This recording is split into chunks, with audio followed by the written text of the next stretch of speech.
নমস্কাৰ Assam exam tips and tricks YouTube চেনেললৈ আপোনালোক আটাইকে স্বাগতম আজিৰ এইটো ভিডিঅ'টিত মই ৰিজনিঙৰ 5টা অতিকে গুৰুত্বপূৰ্ণ প্ৰশ্নৰ বিষয়ে আলোচনা কৰিম যিবোৰ প্ৰশ্ন সঘনাই পৰীক্ষাত সুধি থাকে এইখিনিতে এটা ৰিকুৱেষ্ট কৰিছোঁ যদি আপোনালোকে চেনেলটো প্ৰথমবাৰৰ বাবে আহিছে তেন্তে চেনেলটো ছাবস্ক্ৰাইব কৰি ল'ব কাৰণ আগন্তুক সময়ত এনেধৰণৰ গুৰুত্বপূৰ্ণ ভিডিঅ' আপোনালোকলৈ মই এইটো চেনেলত আগবঢ়াই থাকিম আজি আমাৰ প্ৰথম কোৱেশ্চনটি হৈছে select the related number from the given alternatives প্ৰদত্ত বিকল্পসমূহৰ পৰা সম্পৰ্কিত সংখ্যাটো বাছনি কৰা এনে ধৰণৰ কোৱেশ্চনবোৰত সাধাৰণতে প্ৰথমৰ দুটা নাম্বাৰ আৰু শেষৰ দুটা নাম্বাৰৰ মাজত সম্পৰ্ক থাকে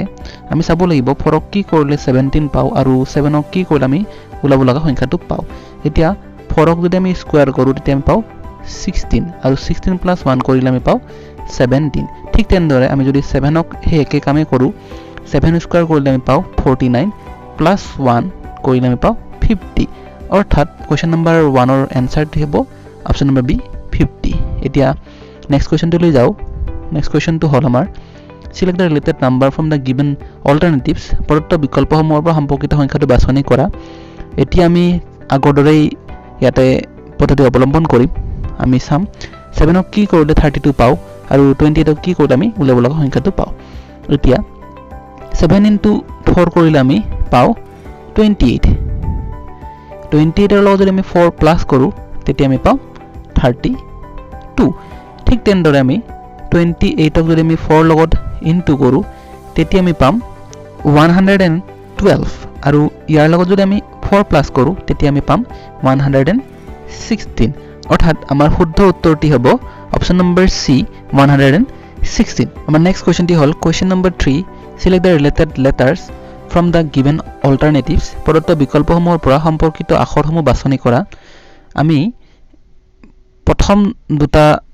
লেটাৰৰ ক্ৰম কেইটা ভালদৰে লক্ষ্য কৰিম টি এছ আৰ আৰু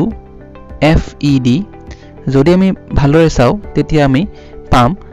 আৰ এছ টি এইবোৰ ৰিভাৰ্স অৰ্ডাৰত আছে ঠিক তেনেদৰে ডি ই এফ ৰিভাৰ্স অৰ্ডাৰত আছে এতিয়া আমি ডব্লিউ ভি ইউ এটো লেটাৰ বিলাকক আমি ভালদৰে লক্ষ্য কৰিম ইয়াতে ইউ পিছত ভি পাই ভি পিছত ডব্লিউ পাই আৰু এটো ৰিভাৰ্স অৰ্ডাৰত লিখা হৈছে এতিয়া আমি নেক্সট যোনটো ওলাব লগা আখৰসমূহ হ'ব সেইকেইটা আমি অপচনৰ পৰা বাছনি কৰিম অপচনত আমি যদি ভালদৰে লক্ষ্য কৰো তেতিয়া পাম চি এ বি যেটো আমাৰ অৰ্ডাৰত নাই পি কিউ এছ অৰ্ডাৰত নাই জি এফ এইচ এটো অৰ্ডাৰত নাই কিন্তু আমি যদি লক্ষ্য কৰো এম এল কে যেটো কে এল এম ৰ ৰিভাৰ্স অৰ্ডাৰ হয় অৰ্থাৎ আমাৰ যোনটো সঠিক উত্তৰটি হ'ব হেতু হ'ব option number B M L K আমাৰ নেক্সট কোৱেশ্চনটি হল question number 4 select the related letters from the given alternatives প্ৰদত্ত বিকল্পসমূহৰ পৰা সম্পৰ্কিত আখৰসমূহ বাছনি কৰা আমাৰ কোৱেশ্চনটিত প্ৰথম টাৰ্মটি সেকেন্ড টাৰ্মৰ লগত ৰিলেটেড হ'ব ঠিক তেনেদৰে থাৰ্ড টাৰ্মটি ফৰ্থ টাৰ্মৰ লগত ৰিলেটেড হ'ব এতিয়া আমি যদি টাৰ্ম কেইটা ভালদৰে লক্ষ্য কৰো তেতিয়া আমাৰ লেটাৰ কেইটা আছে ডি এফ এইচ জে আৰু সেকেন্ড টাৰ্মত থকা লেটাৰটো হৈছে ডব্লিউ ইউ এছ কিউ এই দুটা কিবা ধৰণে পৰস্পৰৰ লগত সম্পৰ্কিত হ'ব এতিয়া আমি জানো ইংৰাজীত বৰ্ণমালাৰ সংখ্যা 26 টা আমি যদি বৰ্ণমালা কেইটা ক্ৰমে এনে ধৰণে সজাও যেনে A B C D E F G H I J K L M N O P Q R S T U V W X Y Z তেতিয়া আমি দেখিম যে ডিৰ তলত থাকিব ডব্লিউ এফৰ তলত থাকিব ইউ এইচৰ তলত থাকিব এছ আৰু জেৰ তলত থাকিব কিউ অৰ্থাৎ আমাৰ এই ক্ৰমটো আমি পৰস্পৰৰ লগত সম্পৰ্ক থকা বুলি আমি গম পালো এতিয়া ঠিক তেনেদৰে আমি এইচ জে এল এন ৰ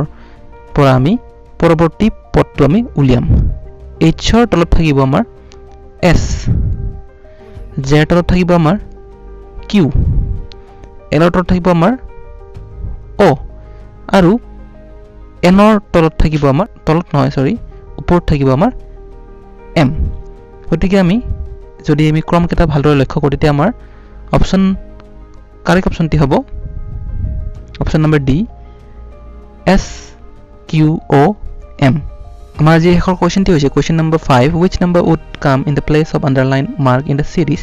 শৃংখলাটোৰ ৰেখাংকিত চিহ্নৰ ঠাইত কোনটো সংখ্যা বহিব আমাৰ শৃংখলাটো হ'ল 3921-93 এইটো কোৱেশ্যন আমি এনেধৰণে সলভ কৰিব পাৰোঁ প্ৰথমতে আমি নাম্বাৰ কেইটাৰ ডিফাৰেন্স উলাই লম 9 আৰু 3 ডিফাৰেন্স হ'ল 6 21 আৰু 9 ৰ ডিফাৰেন্স হ'ল 12 আমি ডিফাৰেন্স কেইটাৰ ক্ৰমটো লক্ষ্য কৰিম তেতিয়া আমি পাম 6 ক দুগুণ কৰাৰ পিছত আমি পাইছো 12 ঠিক তেনেদৰে আমি 12 ক দুগুণ কৰিলে পাম আমি 24 অৰ্থাৎ 21 ৰ এই যোনটো নাম্বাৰ আমি উলাব লাগে তাৰ মাজৰ ডিফাৰেন্সটো হ'ব 24 এটা 21 আৰু 24 ক যেতিয়া আমি প্লাস কৰিম তেতিয়া আমি পাম 45 এতিয়া আমি চাম 45 আৰু 93 ডিফাৰেন্সটো কিমান অৰ্থাৎ 93 আৰু 45 যদি আমি মাইনাস কৰো তেতিয়া আমি পাম 48 অৰ্থাৎ আমি যোনটো ক্ৰম কৈছিলো 6 into 2 12 12 into 2 24 আৰু 24 into 2 48 এই ক্ৰমটো মিলি গৈছে অৰ্থাৎ আমাৰ সঠিক উত্তৰটি হ'ব আমাৰ অপচন নম্বৰ বি 45 এইটোই আছিল আমাৰ আজিৰ শেষৰটি প্ৰশ্ন যদি ভাল লাগিছে লাইক কমেন্ট আৰু শেয়াৰ কৰিব নাপাহৰিব আজিলৈ মানে ধন্যবাদ